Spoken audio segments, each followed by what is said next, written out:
Welcome, everyone, to the MMA Happy Hour podcast. I am Kyle Anthony, your host for today. We are talking UFC 322, headlined by Islam Makhachev and Jack Della Maddalena. We're going to be breaking down 4 plays here on the show today. Now, if you want to become a client, link down in the description. I already have a max bet up, and I'm actually going to have a ton of plays. I got to kind of like whittle it down a little bit here because a lot of action I do love on this card. So take a look, link down below. Also, if you do not have a Caesars Sportsbook account, got a great offer for you. You bet $1, you get 20 profit boosts up to $25 each. All you got to do is go to Caesars Sportsbook, sign up, use promo code Mr. UFC 20X. That's MRUFC 20X, and get that offer instantly. You're going to get that easy peasy, a great offer for you guys. So, with that being said, let's dive into the main event of the evening between Islam Makhachev and Jack Della Maddalena. Now, we've got Islam sitting at minus 250 on the comeback here. We've got Jack Della Maddalena sitting at plus 210. Now, this is an absolute super fight here. You've got, the lightweight champion versus the welterweight champion. Although he, dropped the belt, everyone looks at this as a super fight. Absolutely. You've got the elite level wrestling of Makhachev versus the high level boxing and striking of Jack Della Maddalena. Now, it's really pretty much going to be who gets their game off, right? Is it going to be the wrestling? Is it going to be the striking of Jack? Now, the moving up of Islam is definitely a variable here, is something that's going to be very tough to kind of quantify. It's very tough to kind of how is it going to impact the fight? That's going to be a big part of this. So is it going to impact his cardio?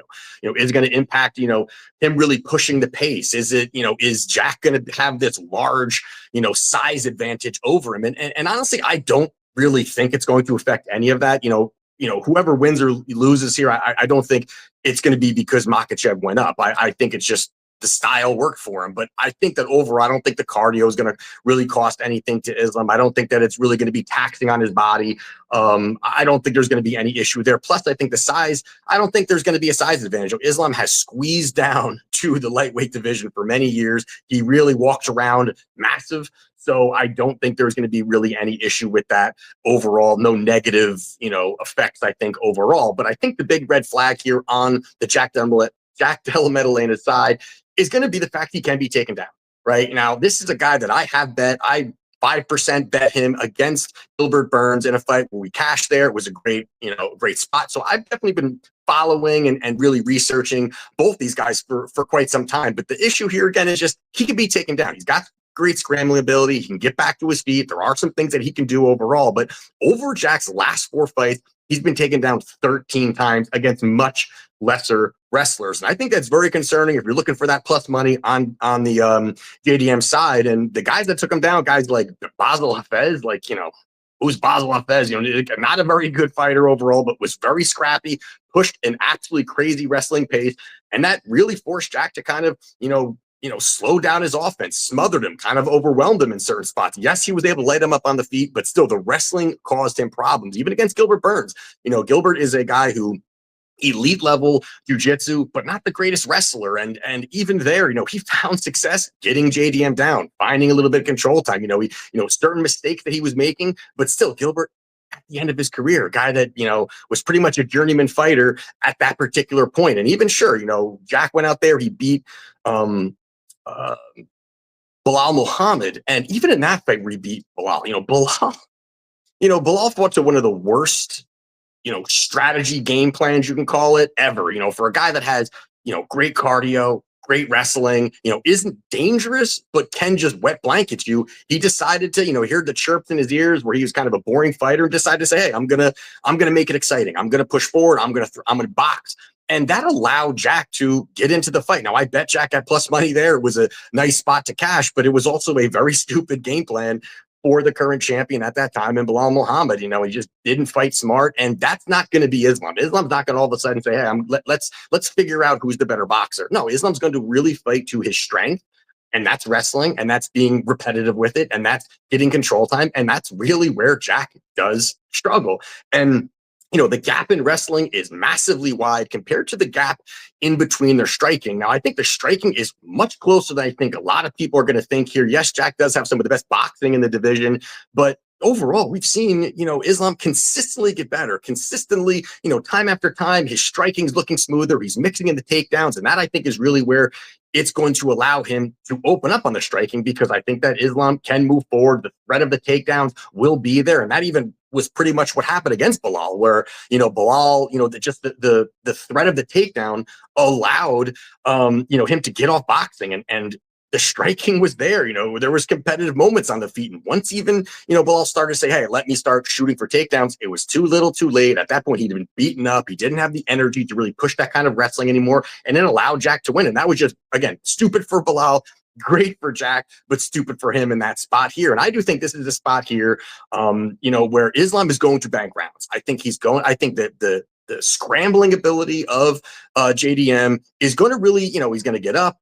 Islam's going to push. He's going to cage push. He's going to find some control time. There's going to be competitive moments on the feet. Islam's going to get him back down. I think that's kind of like a rinse and repeat kind of situation that pushes this fight to the scorecard. So I think this is a spot here where Islam can win positionally over the 5 rounds. So getting off the minus 250 number here, I do like Islam by points plus 210. I think it's a great spot here, and I love that plus money. Next one here we're going to talk about is going to be the other title fight here. It's Valentina Shevchenko. She is minus 140 on the comeback. We have Weili Zhang. She is plus 120. So just today, recently, there's been a little bit more money coming in on Valentina here. We've seen that line, consistently getting wider here. And, I get it here. We've got another super fight. We've got the, flyweight champion, strawweight champion, and an absolutely banger of a fight here. You've got, Valentina's what, like 9 or 10 title defenses. You've got Weili, about 6 title defenses. I mean, both of them are future Hall of Famers, elite level fighters. And, you've got Shevchenko, we're getting from her. She's going to have that great counter striking ability, high level kickboxing, a great kicking arsenal. And she's added wrestling to her game. And she's been able to kind of do that, mix it in a little bit, not just be as one dimensional. Over the years, she's kind of been able to very good mix that in when she's needed to, which has helped her. Now, overall, I got to say that, I've seen her slow down over the last couple of years, back, since 2022. I think you're starting to see some cracks in her armor a little bit, getting a little bit more slower, not being as explosive here. And her win margins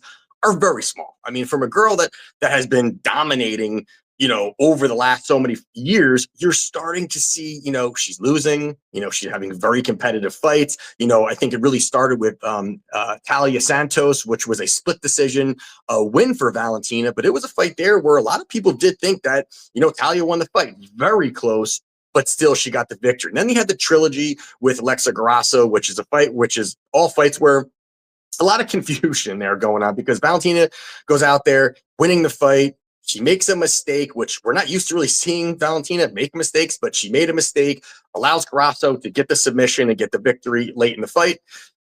Their rematch, I thought, was not a good showing there for Valentina. She, very, very close fight, draw. You did see Grasso get it back, but then the trilogy really, again, to me, shows that even Valentina, in my opinion, is starting to see, hey, I need to change up my game plan. I can't just stand and strike with these females anymore. I need to mix it up even more. And there, Grasso doesn't have a physicality. She doesn't have strength. And she went, to the path of least resistance. So credit to Valentina on that. But she had 8 takedowns, 17 minutes of control time, pretty much lay and prayed for the entire fight, just to bank the rounds, and just a very uneventful fight. Now, her most recent fight is a fight, again, I thought she lost against Manon Fior, a fight where I did bet Manon in that spot, but I thought Manon won the fight, very close, early looked like Valentina dominating, and really I thought that, Manon took over as the fight went on, but again, very, very close. You can give it to either one of them, but again, win margins are consistently getting closer and smaller and smaller. And while I do believe that you've got Weili, who is moving up in weight, and I think she's confident about this. I think this is a move where she could have stayed easily, fought someone like Mackenzie Dern, although we just recently cashed on Mackenzie. I think that Weili just dominates her, if they ever fought. And I think that Weili now sees, hey, maybe she sees some cracks too in Valentina. Maybe she sees an opportunity where, hey, this is an opportunity to put Valentina on my resume. this is obviously, I'm sure she's getting a big check also, but this is obviously a big fight. But I think that Weili presents a lot of problems for her here. And I think that one of it being the fact, I don't think that Shevchenko can lean on her wrestling. You know, when she's been in trouble or when she's starting to feel a little bit of the pressure, she's gotten takedowns. I don't think she finds these takedowns come that easily against Weili. I think she's going to have the strength, the physicality advantage here. I think she can offensively wrestle, find opportunities for takedowns for herself there. And I don't think there's going to be some size advantage here for Valentina. You know, we all know that, you know, Weili is just a beast. You know, I mean, she's got a incredible physique. She is muscular. She is strong. And I think she can get these takedowns at this division. She's going to be massive here. And I do think that she can find those takedowns, even against Tatiana Suarez. I thought I was very impressed about how she out-wrestled an elite level wrestler in Tatiana Suarez there. So I think it says a lot about her. And I think also striking wise, I give, you know, Weili the advantage there. I think she's got the faster hand speed, the better boxing. You've got Valentina, who's going to really want to, you know, kind of work at range. You know, a slow-paced, rangy fight would probably be really what Valentina likes most. And I don't think that's really what Weili is going to allow her to do. Just, you know, have a kickboxing match. I think that Weili crashes the pocket. I think she throws the volume out there. And over their career, Weili lands double the significant strikes per minute than Valentina. So the volume will be there. I think the hand speed will be there. You know, the better athlete between these two is, I think, Weili Zhang. I also got to give, you know, her being more explosive compared to Valentina. There's a lot of things that I like. And I also, Valentina, a little bit more slower, plodding footwork. She's kind of just standing there waiting for that counter. I think that's how Weili gets her offense going here. So you're going to give me plus money here in Weili Zhang. I am taking it. So give me Weili Zhang to win at plus 120. Next one here we're going to talk about is going to be Benoit Saint-Denis. He is minus 185 on the comeback here. We've got Beneil Dariush. He is plus 160. Now, this is going to be an interesting fight here because you've got the wrestling of Benoit against really an elite level grappler in Dariush. And I think that's going to be interesting because you've got, you know, BSD who's going to push forward, who's going to look for takedowns, be aggressive, stay in your face. And, you know, Dariush is a guy who's got slick submissions, you know, very good. Once you get to the ground, is, you know, the way he transitions and flows off of the back, getting in better position, just really, it's elite when you come to that. Yes, he's getting old, and it really comes down to also, you know, is, you know, Benoit going to look for those takedowns? Is he going to push for this high level, you know, wrestling pace? Is he just going to push and push for that? You know, that's a big question because now he's going to give opportunities to Dariush. And is Dariush going to be looking for those takedowns? And will he be successful if he's shooting for those, you know, at that particular point? But the biggest issue here on the Dariush side is going to be his durability. I mean, this guy can get knocked out by a gust of wind. I mean, he is just very, very fragile at this point in his career. His last 3 fights, he's been dropped in each of them. 2 of them, he was brutally knocked out. But the one that was the most kind of that stuck out between these wasn't either of the ones that he was brutally knocked out. It was his most recent fight against Renato Moicano, which Moicano has pillow fists for hands. This is a guy that doesn't knock out anybody. The last time he knocked anyone down was 2018 against Cub Swanson. So 2018 against Cub Swanson, last time he knocked anybody down, and Moicano just doesn't do that. And the fact that he was able to drop, you know, Dariush early in that fight. Yes, he came back and he got the victory. So credit to, you know, Dariush, but, you know, both of them looked horrible in the fight. It was a sloppy fight. They were rolling around. And I do think that, you know, what we do know is you can't fix glass chin. You know, a guy that doesn't have a good chin or can't take a punch. It doesn't get better, especially now we're talking at 36 years old, twilight of his career. It's just not going to get better. Now you're about to face a guy in, you know, Benoit, who is going to be a monster, come forward and throw heavy shots. And, you know, Dariush will be the more technical striker. There's no doubt he'll have that technical skill to it. But he's really been utilizing, you know, recently to wrestle. You know, look to, you know, especially against, you know, Moicano. He needed to protect his chin so he didn't have to absorb any more damage, so he was able to get the takedowns, or he was able to wrestle, because even Moicano was kind of sloppily looking for takedowns. But, you know, BSD, I think, is the better wrestler here. I don't think that at this particular point, you know, Dariush is going to have any type of advantage when you're talking about just pure wrestling. I think it goes into, you know, BSD having that advantage there. And I think also the power advantage goes to, you know, Benoit, you know, and again, he's not going to need much there if he lands the big shot. And the other thing I think that's way overrated is Dariush's power. People talk about Dariush like he's got some crazy power, and he doesn't. He's the better technical striker. Does he have that? Sure. Does he have the power? Absolutely not.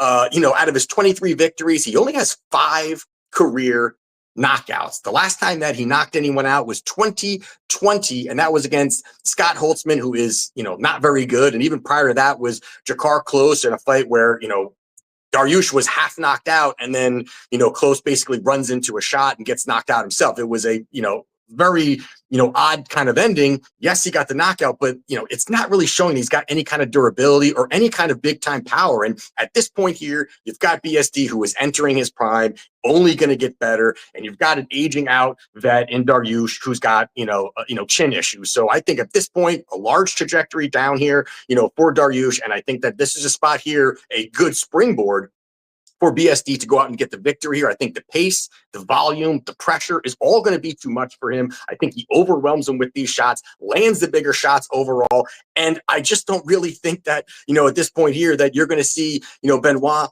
relentlessly look for takedowns. I think this fight mostly plays out on the feet. I don't think he had the ability to really submit Dariush just because how elite he is on the grappling. But if this plays out on the feet, it's not going to take much to really put away Dariush. So you can get off the -185 number on BSD, and you get the knockout at +150. I think that's a great number here. I think it's a very probable outcome against a guy who does not have a good chin. So give me BSD to get the job done by knockout at +150. And the last one here we're going to talk about is going to be Carlos Prates. He is -195 on the comeback here. We've got my thing's a little messed up here. We've got Leon Edwards. He is +165. Now, this is, an interesting fight here. And this is going to be another one where you've got one fighter, Prates, who's on the upswing. You've got another fighter in Leon Edwards. He's absolutely on the downswing at this point here. You've got, Edwards, good kickboxing, a guy who started to add wrestling into his game, former champion, known for the, the knockout heard around the world against Kamaru Usman when he was down 4 rounds, came back, got the knockout victory. And then you've got Prates here, who has solid Muay Thai and big time power. Now, the issue here on the Leon Edwards side is the fact he is an extremely low volume striker, who doesn't have much power, and hasn't faced anyone who has the power of Prates. Now, most of the time we have seen over the last few years, all we've seen Edwards fight is wrestlers who don't really have power. He's gotten good at it. He's gotten good at kind of sprawling, brawling, defending the takedowns,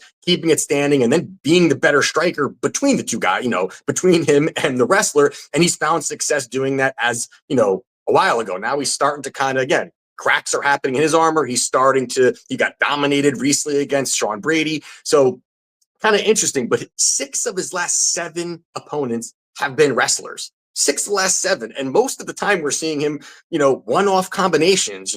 He'll throw a heavy body kick. He'll throw a heavy head kick, stand back at range, let his opponent get off the offense. And then he'll throw maybe another jab and throw another heavy kick again, and that's, he's looking for these, one big moment. He doesn't really have that type of power, and he doesn't really piece together combinations. It's one shot and that's it. And a guy like Prates, I think, takes big time advantage of these lulls in action, and he's able to move forward and land these big shots. I think striking wise, Prates has all the advantages here. I think he's the better striker. I think that he's going to have, the elite level Muay Thai. I think is going to help him. Even if they go into the clinch, I like his knees. I like his elbows. I like the way he mixes it up there. 4-inch reach advantage, power advantage. All these things I think play out very well for a guy in Edwards who just doesn't have the striking volume or the power to really keep Prates at bay, keep him at distance. And, could, Edwards look for takedowns, look to wrestle? That's a possibility. He could look to mix it in. I just don't think he's going to find much success here. It's not that I don't think Edwards is diving at legs for 15 minutes here. I think for the most part, he's going to, mix it in when he thinks he has the opportunity. But overall, Prates has shown good takedown defense. He's a guy that can scramble, he has some grappling. It's not that he's dead in the water if he's taken down on the ground. And even against Ian Gary, who a lot of people don't like Ian Gary as a person, he's definitely a good fighter. And even for him, I had a scrappy fight against him, but even Ian Gary was 4 for 19 on takedowns. So it wasn't that Ian Gary had some, he dominated the takedowns. Yes, he found some success, but even in that spot, I don't think Edwards has the skill set, has the ability to just repeatedly shoot takedowns like that. I think he shoots a few and tries to find success, but primarily I think this does play out on the feet. And if this plays on the feet, I think that's really where Prates finds the kill shot, finds the knockout here. And over his last 11 wins, all of them have come by knockout. Out of his 22 victories, 17 are by knockout. So if he wins, it's by knockout, and I think that does materialize here on Saturday night. So I am taking Carlos Prates by knockout, and that's sitting around plus 165. I love that plus money, so let's take it. Carlos Prates by knockout at plus 165. So there you have it for my plays for UFC 322. If you want to become a client, link down in the description. Again, I'm going to have plays added and going to have a big card here on Saturday, as well as if you do not have a Caesars account, do not forget promo code MRUFC20X, and you're going to be getting bet $1, get 20 profit boost up to $25 each instantly. Can't beat that deal. So we only have 4 UFC events left in 2025. We're going to rock and roll on all of them. Excited for this Saturday. Let's get it done and let's cash.